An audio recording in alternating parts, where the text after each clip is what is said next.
Tegamane siraj kiminai Bonta purthini halong nang rajimenai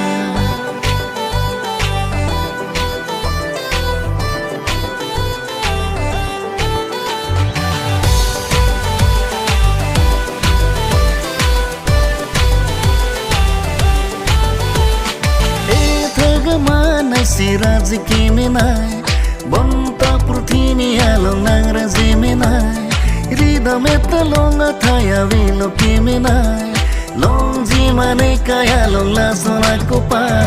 ha ho gala manang ki jualan ni puan kilang mi raji mumang ni tanga vilang lam chaki pitang ha ho gagang hon pagirji mana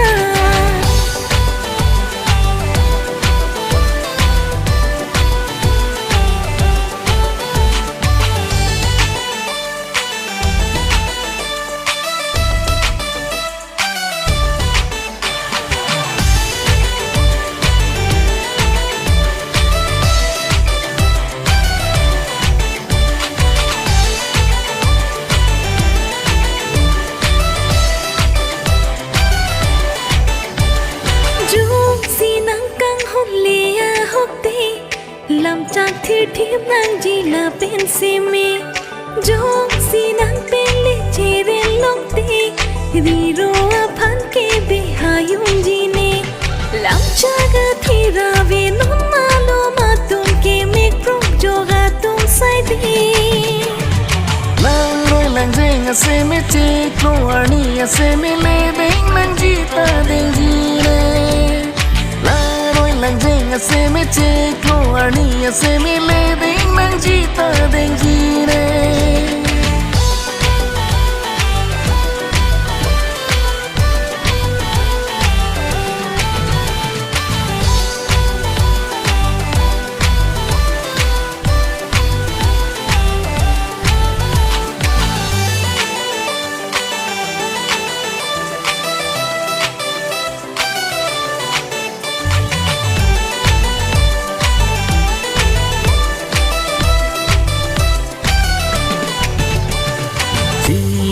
pipi ason nang raji cetong lubon ko nani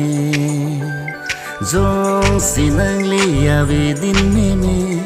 zuidam nang danang pene mix rek tek nang de nang pham chi ni pa me ya lum na ve yo puki mix rek tek nang de nang pham chi ni pa me alum na ve yo puki se me che klo ani se me le ding lang ji ta ding ji ne